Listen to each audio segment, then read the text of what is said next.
नुशी वाहैसो फोंजबनी चिंगनब वाखलसो कोखनबनी मिराइरबसो नहाकी लौसिलबसो नहाकी खाखरे पल लानगमदबा पल लानसिरा लानगमदा लालोइसिरा लानगमबा चममनरे लैसा वाखल इयाइदा लुखिबा थौदोक अदुदा मयेक सेंगना उहौबनी नुपी अदुना लुचिंगना मसा पांदुना इरोल नुंगदा लुपलकपा अमुकसु उहौखि फुंदीदा महाकना ममित मचु अमा ओनखिबा मसिदा नत्ता महाकि लाइबक्ता मचिन अदुना थेंगलखिबा मिकुप्तासु ममित nganखि कावख्रो हाइनसु सोनखिबनी अदुबो शक्ति अदो ओनारुरब्रा कईदा सोरुरबनो लैचेल कावखिदे नुमित अदुगी अहिंगदा यामनसु कपचखि माले अरुबो वाखलसु खनखि असुमना नंगदंबा नंगसे याम फत्ते थमोय असिना खोइदारुबा थमोय सेंगना नुसिरुबा मिसकपु इफमदा पल अमा खरकलिबा गरी इनो हैना उरिबा सिंगसे असिंगबरा महा देमन हाइदो होइरबरा अदुगा खरिगी हैबु सेनरिबा है केबसु फावरे मफमदा नुसिबनसु पाथोकले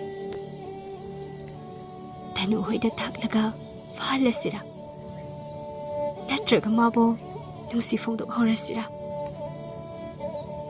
हेना खंदुना कपखिबनी मसा फाव निखि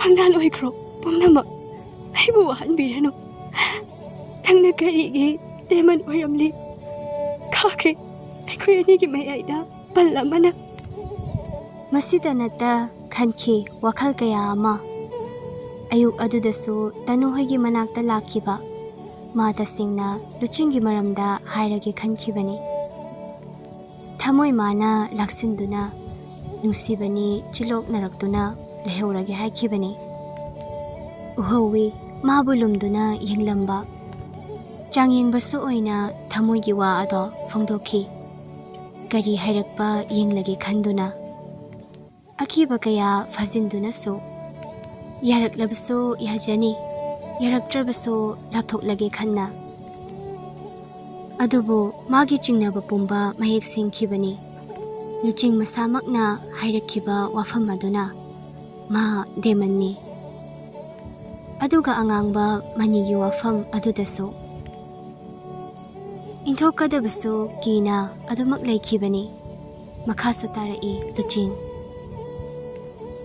मियोइबा अमगा देमन अमगा कैदौनुंगदा मरी लेनबसु यारोय अखोइदी मेबु कनबा हेति मेबु हातपनी अदुबो आई नंगबुदे हातलोय तपना मथादगी लेचिलबु लौथोरक्लगा ममित अदो इंगांगांगना लेचिलगी मिटलु अनि अदुदा यंगलई लेचिलसु यंगखि माले लुचिंग मचिंदगी तपना अहिगा नंगा अहानबा थेंगनखिबा मिकुप्तगी हौना मसी खुदक्ता थोकलिबा अखिबा थौदो अमसुंग अहिगी सक्तम नफमदगी लापख्रो सानखिबा वारी पुंबसु कावख्रो नंगी मंगलान ओइख्रो कावख्रो एबो थेंगनसी नौना अमुक तसेंगना लुचिंगना तौखिबा शक्ति मंत्र अदो चंख्रे हंदक्ति लेपखि चुमद्रिंग थवा यावदबा लेबाकना साबा मितम अमगुम मिटना कुप्पदा मांगदा लैरंबा लुचिंग फट मांख्रे समादोन मयेक सेंगना उहौरे तौरिबा थौदोकसिंग कन्ना कन्ना खोंगदुना चुमद्रिंग लेपलिबा लेचिलबो मखोक अदुना नोमी लेचिलसु ग्यान लाक्ले समादोन करी तौरगे युमदा हलसरा लाओ हाइदुना समादोनगी मथक्ता कारगा थौबा हौरखिबनी मतंग मतम अदुदा लोया होइसु योसिलखि तनुदी लोइनरई कावख्रे लुचिंगी सक्तम अमसुंग मागा लोइनखिबा मिकुप अदुमगा लेचिलना याम थुइना मजाइबेमा nanaygi lamdam tamna ibemana mang thabiro. Majaibema wa ngangda mang thana thaugatkhre. Tanu hoisu tungina lai. Leichilna Soida oina leiro. Asiki khangpok sangase ahal hanubi amakhak leibani. Magi mating pangduna leiro. Tanuna yarakadra. Mamit udabani yarakani ay hairamge. Hairaduna khangpok adugi manungda changlei. Abo! Abo! Ahal aduna Aikoi sanagi khonjen malida. Mane abo. Ngasidagi abo wararoye. Abo kidamakta mateng pangnaba misak ama nasuna purakle. Haima, Yesu sidi. Adum ibok na ngamnaba hotnarasu yaba sida. Tanuna Abo ki mateng aina loina pangani. Hoi ibema. Ibema gidi ima ipa suna lairibra. Abo aigini haibada ima ipa dilaradana lainanabi yumama phawa laiti. Haima laibam thida isuse. Aingondagi hena thiba amasu lairamli.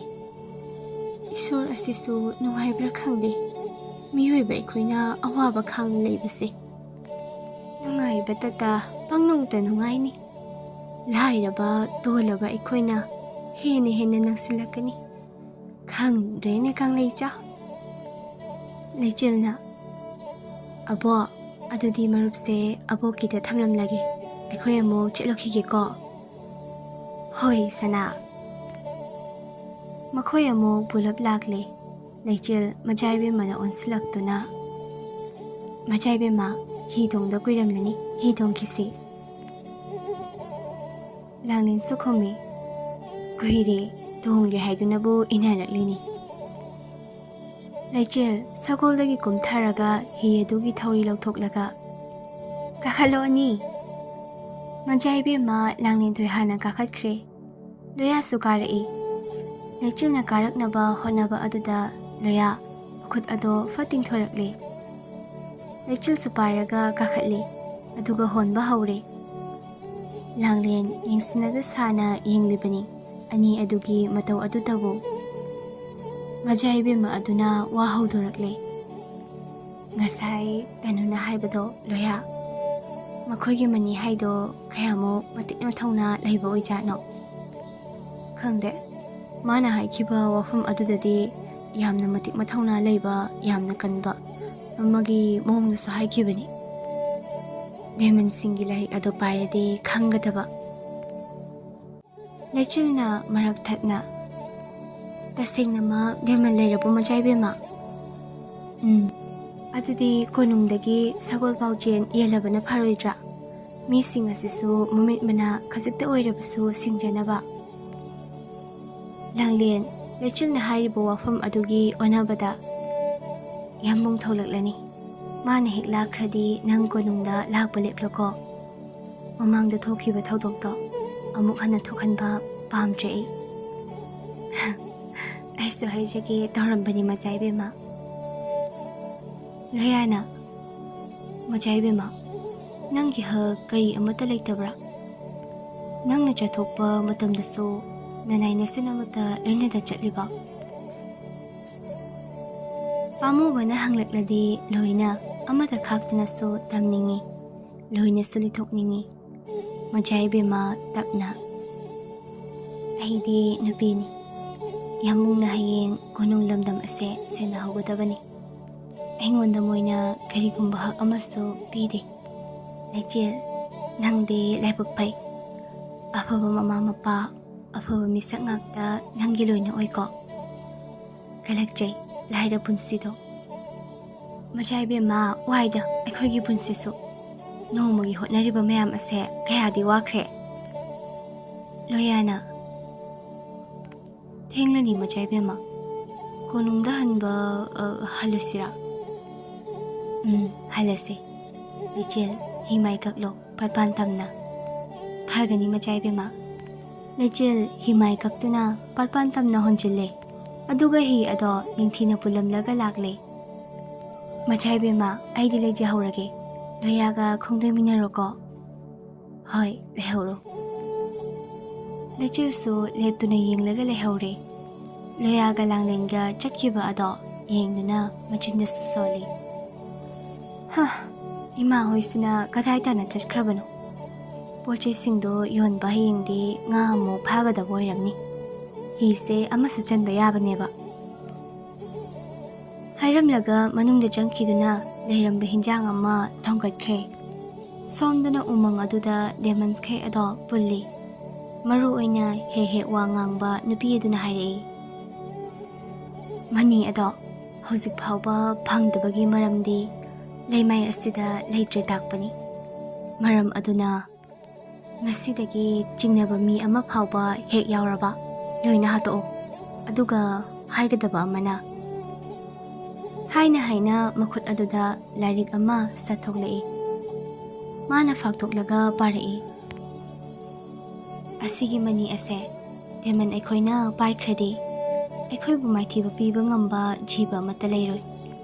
Demons atopadai mani asibu paikriba demon aduna ikan gani. Aduga masibu miyoiba amana paikraba. Miyoiba ado ekhoi gilonda witch haiba misak ado ongani. Nupa oiragana wizard. Aduga karigumba mani asibu hantaramagi mafamda laikhiba thoklaba. Laibak thibani hantaradugi. Masagi leijaba haisingba amataso fudokpa ngamloi. Supnagi marakta yamna tangna natana. Adubu mani ado ningthina sizinaba ngamkraba. Hantara adudi malem taibang asida mana lingduna laigani. Mayam ado ngakna. Adudi ekhoishu. Ekhoi amata laibasu ngamloi.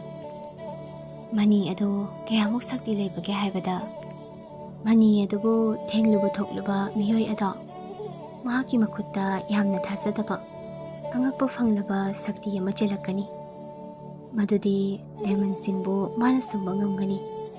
Adusu ekhoigi thamoi mapada mahagi makuttuna thamduna. Mayam ado yamna sungaknakre. Luchingsu tapna soli. Wait. Makhoi punba hek loikibaga luching yamna thuna lechilgi manak tamna lakchakhibani. Thong mayada fawba leptuna hangi honarui. Adubu mana sonkiba saktina mana tawkhiba thawongna nakna lapnarabani. Anido naunasu thengnagadawribani. Mama mapasu lakhiduna imung aduda pulak leirare. Mapabung ado ngauna. Machasana nangse amo so ningthina holaga hingba fongloi dawribra kainom tawrine. Karigino pabo aina sonena tana hona hingba fangloi takpirise. Majai bungo laklani haibadai. Makhoina khuyaduna nangbu sisem thon panghange hailaklabadi napa hoidi inda ngamloi. Sanaya thang hikfade. Maram aduna nangbu ekhoiga yum thangnariba Burma sida thaduna thamlasira khalibani. Abo achauba sakti leiba misak ngaktani. Aina Burma la chatkhrabaso eibu thiduna aduma phana hotnarakani. Maram aduna mana henjilaktrинgai matik chaba pakhang ama thiraga yum pankiba. Natragana seasoning thol aduma phangba tabanina. Minadi hainagani. Seasoning thol fanglabadi naraiba phaida haina. Adubu mahakti nubibu sana potkum uba misakni. Mahaki aronba nubi kaya amaso leiramgani. Adugi sumathakta Tripurada magi taro leirambaso kanana khangba. Ining thawgum pukchen sengbaso nattabanina. Memjana adugi damakta napana jana matha sabiriba. Thokpa mailak janise. Hoi da nupi. Yada yadragana aigi khusu thanglen asina yanduna hatlamlaga aisu sidokpira loire. Hawkre numit adumaso. ꯂꯩꯆꯤꯜꯗꯤ ꯉꯔꯥꯡ ꯃꯖꯥꯏꯕꯦꯝꯃꯅ ꯂꯥꯛꯂꯝꯕ ꯑꯗꯨꯗ ꯃꯥꯒꯤ ꯈꯨꯗꯣꯞ ꯑꯃ ꯅꯥꯟꯊꯗꯨꯅ ꯇꯥꯍꯧꯔꯦ ꯍꯥꯏꯗꯨꯅ ꯁꯃꯟꯗꯣꯟꯕꯨ ꯊꯧꯗꯨꯅ ꯊꯤꯕ ꯂꯥꯛꯂꯤꯕꯅꯤ꯫ ꯂꯥꯡꯂꯦꯟꯁꯨ ꯂꯩꯀꯣꯜ ꯑꯗꯨꯗ ꯃꯊꯟꯇ ꯋꯥꯈꯜ ꯋꯥꯅ ꯐꯝꯗꯨꯅ ꯂꯩꯔꯝꯃꯤ꯫ ꯂꯩꯆꯤꯜ ꯇꯞꯅ ꯆꯪꯁꯤꯜꯂꯛꯇꯨꯅ "ꯃꯖꯥꯏꯕꯦꯝꯃ", ꯂꯥꯡꯂꯦꯟ ꯃꯁꯥꯗꯣ ꯈꯪꯗꯨꯅ "ꯀꯅꯥꯅꯣ?" "ꯂꯩꯆꯤꯜ, ꯈꯪꯉꯤꯅꯦ ꯅꯪꯕꯣ." ꯂꯩꯆꯤꯜ ꯐꯝꯊꯔꯛꯂꯒ "ꯁꯦ, ꯈꯨꯗꯣꯞꯁꯤ ꯐꯥꯎꯕ ꯍꯦꯛ ꯆꯦꯛꯁꯤꯟꯖꯗꯦ ꯂꯥꯏꯃ, ꯑꯩꯗꯤ ꯀꯥꯎꯔꯨꯔꯦ" ꯍꯥꯏꯗꯨꯅ ꯇꯞꯅ ꯂꯧꯁꯤꯜꯂꯤ꯫ ꯂꯩꯆꯤꯜꯅ "ꯀꯅꯥꯒꯤ ꯋꯥꯈꯜꯗꯅꯣꯕ ꯅꯪꯅ ꯃꯪꯂꯤꯕꯁꯦ?" "ꯂꯩꯆꯤꯜ, ꯑꯩ ꯋꯥꯔꯦ. ꯑꯩ ꯀꯅꯥ ꯑꯃꯒꯤ ꯅꯨꯡꯉꯥꯏꯕ ꯃꯤꯀꯨꯞꯁꯨ ꯎꯟꯕ ꯄꯥꯝꯗꯦ. ꯑꯗꯨ ꯑꯣꯏꯔꯕꯁꯨ ꯋꯥꯐꯝ ꯑꯁꯦ ꯐꯨꯝꯖꯤꯜꯂꯒ ꯊꯝꯂꯕꯗꯤ ꯆꯩꯅꯥꯏ ꯍꯦꯟꯅ ꯄꯨꯔꯛꯀꯗꯕ ꯃꯥꯜꯂꯦ." "ꯑꯗꯨꯕꯨ ꯀꯔꯤ ꯋꯥꯅꯣ ꯃꯖꯥꯏꯕꯦꯝꯃ?" "ꯂꯣꯌꯥꯁꯦ ꯅꯪꯕꯨ ꯅꯨꯡꯁꯤꯕ ꯃꯥꯜꯂꯦ. ꯃꯥꯅ ꯅꯪꯕꯨ ꯌꯥꯝꯅꯁꯨ ꯄꯥꯝꯖꯕ ꯃꯥꯜꯂꯦ." ꯃꯁꯤ ꯍꯥꯏꯔꯒ ꯃꯥꯒꯤ ꯊꯃꯣꯏꯗ ꯂꯩꯕ ꯋꯥꯐꯝꯁꯤꯡ ꯑꯗꯨꯁꯨ ꯍꯥꯏꯖꯒꯦ ꯍꯥꯏꯅ ꯍꯣꯠꯅꯖꯕꯅꯤ꯫ ꯑꯗꯨꯕꯨ ꯃꯅꯨꯡꯗ ꯄꯟꯈ꯭ꯔꯦ, ꯋꯥ ꯉꯥꯡꯕ ꯉꯝꯗ꯫ ꯂꯩꯆꯤꯜꯗ ꯂꯣꯌꯥꯕꯨ ꯅꯪꯅꯁꯨ ꯅꯨꯡꯁꯤꯌꯨ ꯍꯥꯏꯅ ꯏꯟꯁꯤꯟꯕꯒꯨꯝꯁꯨ ꯊꯣꯛꯈ꯭ꯔꯦ꯫ ꯂꯩꯆꯤꯜ ꯇꯞꯅꯁꯨ ꯅꯣꯛꯏ꯫ "ꯃꯖꯥꯏꯕꯦꯝꯃ, ꯑꯩꯁꯨ ꯎꯁꯤꯟꯅꯗ ꯁꯥꯕꯅꯤ. ꯑꯗꯨꯕꯨ ꯃꯥꯗꯣ ꯑꯩꯕꯨꯗꯤ ꯈꯣꯏꯗꯥꯖꯕ ꯃꯥꯜꯂꯦ. ꯀꯔꯤꯒꯨꯝꯕ ꯃꯥꯅ ꯊꯃꯣꯏꯒꯤ ꯑꯣꯏꯕ ꯋꯥꯐꯝꯁꯤꯡ ꯏꯐꯝꯗ ꯇꯝꯂꯛꯂꯕꯗꯤ ꯑꯩꯁꯨ ꯌꯥꯒꯦ ꯈꯜꯂꯤ." ꯉꯔꯥꯡꯇ ꯑꯣꯏꯔꯕꯣꯏ ꯈꯜꯂꯤ ꯃꯥꯒ ꯑꯩꯒ ꯂꯣꯛꯇꯥꯛꯀꯤ ꯂꯨꯔꯕ ꯏꯌꯥꯏꯗ ꯏꯔꯣꯏꯕ ꯍꯥꯟꯕꯤ ꯇꯥꯟꯅꯈꯤꯕꯁꯤꯡ ꯑꯗꯨꯁꯨ꯫ ꯄꯥꯟꯈ꯭ꯔꯦ ꯂꯥꯡꯂꯦꯟ꯫ ꯃꯍꯥꯛ ꯑꯉꯝꯕꯅꯤ, ꯑꯆꯥꯎꯕ ꯐꯝ ꯄꯥꯏꯔꯤꯕꯅꯤ. ꯅꯨꯡꯁꯤꯕ ꯌꯥꯔꯣꯏ, ꯂꯣꯏꯅꯕ ꯌꯥꯔꯣꯏ ꯍꯥꯏꯅ ꯊꯤꯡꯂꯨꯔꯁꯨ ꯂꯣꯏꯅꯈꯤꯔꯣꯏ꯫ ꯑꯗꯨꯕꯨ ꯃꯥ ꯑꯗꯨꯒꯨꯝꯅ ꯄꯨꯛꯆꯦꯜ ꯄꯤꯛꯄꯁꯨ ꯄꯥꯝꯗꯦ, ꯄꯤꯛꯄꯁꯨ ꯑꯣꯏꯅꯤꯡꯂꯨꯗꯦ꯫ ꯄꯜ ꯑꯃꯅ ꯈꯥꯈꯤꯒꯦ ꯈꯟꯕꯅꯤ, ꯑꯗꯨꯕꯨ ꯃꯥꯒꯤ ꯂꯣꯏꯁꯤꯟꯈꯤꯗꯕ, ꯐꯣꯡꯗꯣꯛꯈꯤꯗꯕ ꯊꯃꯣꯏ ꯑꯗꯨꯒꯤ ꯋꯥ ꯑꯗꯨꯅ ꯍꯦꯟꯅ ꯊꯧꯔꯤ ꯑꯃꯅ ꯀꯤꯗꯨꯅ ꯅꯛꯅ ꯆꯤꯡꯁꯤꯟꯕꯤꯔꯝꯕꯒꯨꯝ ꯊꯣꯛꯂꯔꯦ꯫ "ꯃꯖꯥꯏꯕꯦꯝꯃ ꯂꯥꯡꯂꯦꯟ", ꯇꯞꯅ, "ꯅꯪ ꯃꯥꯒꯤ ꯃꯃꯤ ꯑꯃꯗꯤ ꯊꯃꯣꯏꯗ ꯇꯥꯕ꯭ꯔꯥ?" "ꯃꯖꯥꯏꯕꯦꯝꯃ, ꯇꯥꯗꯦ ꯍꯥꯏꯕꯅ ꯁꯝꯒꯗ꯭ꯔꯥ? ꯃꯔꯨꯞꯀꯨꯝ ꯏꯕꯨꯡꯒꯨꯝ ꯈꯟꯕꯅꯦ ꯑꯩꯅ. ꯑꯗꯨꯕꯨ ꯅꯣꯡꯗꯝꯃꯛ ꯃꯥꯒꯤ ꯅꯣꯡꯗꯝꯈꯣꯜꯅ ꯑꯣꯏꯍꯟꯈꯤꯕꯗ ꯈꯪꯗꯦ." "ꯐꯔꯦꯁꯦ, ꯊꯣꯛꯂꯁꯤ ꯌꯥꯔꯦ. ꯉꯁꯤ ꯂꯣꯛꯇꯥꯛꯇ ꯉꯥ ꯌꯥꯝꯅ ꯐꯥꯅꯤꯅ ꯃꯤꯌꯥꯝ ꯑꯃ ꯆꯠꯈꯤꯕꯅꯤ. ꯏꯃꯥꯁꯤꯁꯨ ꯌꯦꯡꯂꯨꯒꯦꯅ ꯃꯤꯑꯣꯏ ꯈꯔꯒ ꯈꯣꯝꯗꯥꯈꯤꯕꯅꯤ." "ꯑꯦ, ꯀꯥꯎꯋꯦ. ꯃꯖꯥꯏꯕꯦꯝꯃꯗꯤ ꯂꯥꯛꯄꯤꯔꯣꯏꯗ꯭ꯔꯥ? ꯆꯠꯂꯁꯤ, ꯑꯩꯁꯨ ꯌꯥꯎꯔꯨꯗꯣꯔꯤꯕꯅꯤ." "ꯂꯣꯌꯥꯁꯨ ꯌꯥꯎꯒꯗꯕ ꯑꯣꯏꯔꯝꯒꯅꯤ. ꯑꯩ ꯂꯥꯛꯂꯔꯣꯏꯒꯦ, ꯅꯪ ꯐꯥꯖꯔꯨꯔꯣ." "ꯍꯣꯏ, ꯆꯠꯆꯔꯒꯦ" ꯍꯥꯏꯔꯝꯗꯨꯅ ꯁꯒꯣꯜ ꯑꯗꯣ ꯌꯥꯡꯅ ꯊꯧꯗꯨꯅ ꯂꯥꯛꯂꯦ꯫ ꯃꯥꯅ ꯌꯧꯔꯛꯄꯗꯗꯤ ꯑꯉꯛꯄꯅꯤ. ꯃꯤꯌꯥꯝꯅ ꯂꯣꯛꯇꯥꯛꯇ ꯐꯤꯉꯧ ꯐꯧꯔꯝꯂꯦ, ꯉꯥꯁꯨ ꯑꯗꯨꯛꯀꯤ ꯃꯇꯤꯛ ꯀꯥꯏ ꯍꯥꯏꯗꯨꯅ꯫ ꯑꯗꯨꯕꯨ ꯃꯈꯣꯏꯒꯤ ꯍꯤꯗꯤ ꯃꯃꯥꯒ ꯃꯄꯥꯒꯅ ꯍꯣꯟꯈ꯭ꯔꯕ ꯃꯥꯜꯂꯦ, ꯂꯩꯔꯝꯗ꯭ꯔꯦ꯫ ꯂꯩꯆꯤꯜ ꯃꯈꯨꯠꯇ ꯏꯟ ꯑꯃ ꯄꯥꯏꯗꯨꯅ ꯁꯥꯎꯅ ꯂꯤꯟꯗꯨꯒꯨꯝ ꯐꯤ ꯐꯤ ꯀꯥꯝꯂꯤ꯫ "ꯑꯩ ꯁꯥꯎꯅꯤꯡꯉꯤꯗ. ꯉꯥ ꯐꯥꯕ ꯌꯥꯎꯕ ꯐꯪꯂꯔꯣꯏ. ꯃꯤꯌꯥꯝꯁꯤꯡꯁꯦ, ꯑꯁ, ꯏꯃꯥ!" ꯃꯇꯤꯡ ꯐꯨꯗꯣꯛꯄ ꯃꯈꯩ ꯁꯥꯎꯗꯨꯅ ꯂꯩꯔꯤꯉꯩ ꯃꯅꯤꯡꯗꯒꯤ ꯂꯨꯝ ꯂꯨꯝ ꯂꯥꯎꯕ ꯅꯨꯄꯥ ꯑꯃꯒꯤ ꯈꯣꯟꯖꯦꯜꯗ "ꯑꯩꯒꯤ ꯍꯤꯗ ꯇꯣꯡꯕꯗꯤ ꯀꯔꯤ ꯀꯥꯏꯕ?" ꯂꯩꯆꯤꯜꯁꯨ ꯐꯠ ꯑꯣꯜꯂꯛꯇꯨꯅ ꯌꯦꯡꯉꯤ. ꯎꯔꯔꯦ ꯅꯨꯄꯥ ꯑꯗꯣ. ꯐꯅ ꯀꯥꯎꯈ꯭ꯔꯕꯁꯨ ꯑꯁꯨꯛ ꯅꯤꯡꯊꯤꯕ, ꯑꯁꯨꯛ ꯐꯖꯕ ꯁꯛꯇꯝ ꯑꯗꯨꯃꯗꯤ ꯃꯤꯠꯌꯦꯡꯐꯝꯁꯨ ꯇꯥꯕꯅꯤ ꯃꯁꯥꯅ꯫ ꯈꯨꯗꯩ ꯑꯔꯪꯕ ꯑꯃ ꯁꯦꯠꯇꯨꯅ ꯐꯨꯔꯤꯠ ꯇꯤꯂꯤꯠꯇ ꯂꯦꯞꯂꯝꯕ ꯅꯨꯄꯥ ꯑꯗꯣ ꯅꯤꯡꯊꯤꯖꯩꯗ꯫ ꯑꯅꯤꯁꯨꯕ ꯑꯣꯏꯅ ꯊꯦꯡꯅꯔꯦꯗꯣ ꯑꯅꯤꯗꯣ꯫ ꯂꯩꯆꯤꯜꯅ "ꯁꯛꯈꯪꯗꯕ ꯃꯤꯒꯤ ꯍꯤꯗ ꯑꯩ ꯇꯣꯡꯗꯦ." "ꯁꯛꯈꯪꯅꯗ꯭ꯔꯕꯁꯨ ꯃꯩꯇꯩ ꯃꯆꯥ ꯑꯃꯅꯤ ꯍꯥꯏꯕꯗꯤ ꯈꯪꯂꯤꯗꯅ. ꯂꯥꯛꯇꯣꯏ ꯑꯣꯏꯔꯗꯤ ꯂꯥꯛꯍꯧꯔꯣ, ꯅꯠꯇ꯭ꯔꯗꯤ ꯉꯁꯤꯒꯤ ꯑꯁꯨꯃꯥꯏꯅ ꯉꯥ ꯐꯥꯅꯕꯗꯤ ꯑꯣꯏꯊꯣꯛꯂꯔꯣꯏ." "ꯇꯜꯂꯦ, ꯑꯩ ꯑꯗꯨꯝ ꯂꯩꯍꯧꯔꯒꯦ. ꯑꯗꯣꯝ ꯆꯠꯄꯤꯔꯣ." ꯂꯨꯆꯤꯡ ꯂꯥꯡ ꯑꯗꯣ ꯃꯥꯒꯤ ꯍꯤꯗ ꯍꯥꯞꯈ꯭ꯔꯦ꯫ ꯃꯥꯁꯨ ꯀꯥꯗꯨꯅ ꯂꯩꯆꯤꯜꯗ ꯑꯃꯨꯛꯇꯪ ꯌꯦꯡꯂꯛꯑꯝꯃꯤ꯫ ꯑꯗꯨꯒ ꯍꯤ ꯑꯗꯣ ꯍꯣꯟꯅꯕ ꯇꯧꯔꯛꯄꯗ "ꯉꯥꯏꯈꯣ ꯄꯥꯈꯪ ꯅꯪ, ꯑꯩꯁꯨ ꯂꯥꯛꯑꯒꯦ ꯌꯥꯔꯦ." Luching tapna noklai. Heikrabani nokpaso nupado. Heikrabani pakhatpaso nupado. Heitrabani suknagi kappa nungshiba.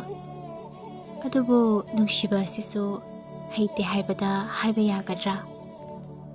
Laichil thamoy daso nupado gi minok ada rasi leimali haiduna so prok chakche. Machin daso murum. Aingondagi hena phasaba nupa malak pase ihise karida aidi. Kari khunuk no haibanida. Rasi asu yam laina no ise. Aina hoje mamaya sida lekhom se loi tesan behe. Luching nokpa lepte. Masana su khangda nokpa haikre nupado. Maram su hanglude. Hanglurasu bakhung fangloi. Mi olak labra. Miyoi bagi thamoy jelak labra. Natraga sakti handarak labra. Laichil tapna. Oi, pakhang. Saida taurase. Aya saida di mi yam jille ngamloi. Kai drama no khangde. Nga faba la ira natraga phumdi mithak asida kena ba laklira. Yingning jade laima. Makhonda bairiba thambal singse loine khui khradi nungai doini. Kari sauno laisa nangbo.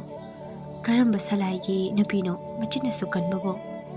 Ahan madadi asumnadi taude. Thamoy daso solai. Aibu karamba sakti hena kapsin krabano. Asuk lemdaba mapan thokleise. Lechil faini yenglaklaga. Nanga iga ahan mani thengnarise. Yamna khang haiba sano. Aikhoidine khuman ningon khanglaba angom pakhang. Lechil di panghaida haijan khibani angom haiduna. Adubu tasingna luching angom ado lausinduna oikre magi salai. Angom pakhang gaina. Yamna khanglamida laisase. Pakhang eibu thigat birubra. Nangbu kana oidana thiga dauriba. Aibu isau langbi kaina. Nangna langhalaga nangna. Khoidauso paksaudo sauningida ai ngasidi. Sak phajaba pakhang amata udribaini. Asum urakladi pharaklanida. Toini su jawda aisu ujagi. Angawba pakhang nangbo wana su ka haluraga makoktagi hawraklaga laisa aduda karigi irang ithot amu hapano. Pangida nangse demanne haibada pakchade. Laisa aduna amuk nusirakladi handakso kahongadra. Laichilna kai oidana unadoiba. Nang uragane aine khoidau saunabane. Maramdi engonde hena phasaba mi amta laiba yade. Adudi nangna harise ai phase haiba natro. Chinthi batalle mahasoi. Aina thirakladi nang kaya nungairoi. Adu miyam thi dudi nachinde. Nangonday di hena phase. Swaida lepo inthage. Wathi warem phagi lakpa nate. Nga phagi lakpa ni. Pharo. Laichil inna do thaduna mathang phaba horakle. Nga suon thokna ngahan makai manada fakre. Laichil in ado sona nga singdo hida pangap hapchilai. Tanja adudani makhogi manak tamna hi honjilakhiba. Misak adu ubada luching noklamba chaplepki nupini honjilakliba. Tanu luching namun nasu yengi. Luching mamit ado nakana maromda layduna lay. Mityang famna luching nataduna Laichil bukawrai. Nga pharamira. Kayang phai yengi lakpani ai. Laichil na. Pharami. Kadano se. Lamdam sige mi mande. Maitay macha mande. Deman amagi sawang sadagumbani. Luching swai lawi masado. Nok tu na tanuda yung lai. Iham na chinglaga noi. Mana haribado. Temandi nok pahiti sili. Tanuna. Sawang sada mali haibani. Natlamoy. Temandi nok pahiti. Pauro. Ay chatlagi. Ato pa yung lugi. Hoy chatlo. Tanu chat kibaga machinda soli. Deman amagi sawang sada mali kaina. Mityang pangbasu changli. Kot pehek mamitse. Hunter ni kaina ay nakibidaw man bro. Kiram noy nangdi. Wits ni na. Kaino wits na amo. Nangbu deman hunter sai se kang bro. Kang na yaro ka no. Kangi.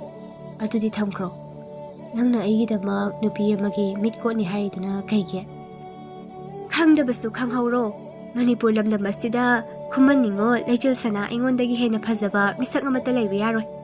ꯂꯩꯔꯕꯗꯤ ꯅꯨꯄꯤ ꯑꯣꯏꯔꯒꯅ ꯂꯣꯏ ꯊꯥꯒꯅꯤ. ꯅꯨꯄꯥ ꯑꯣꯏꯔꯒꯅ ꯑꯩꯒꯤ ꯅꯨꯄꯥ ꯑꯣꯏꯍꯟꯒꯅꯤ.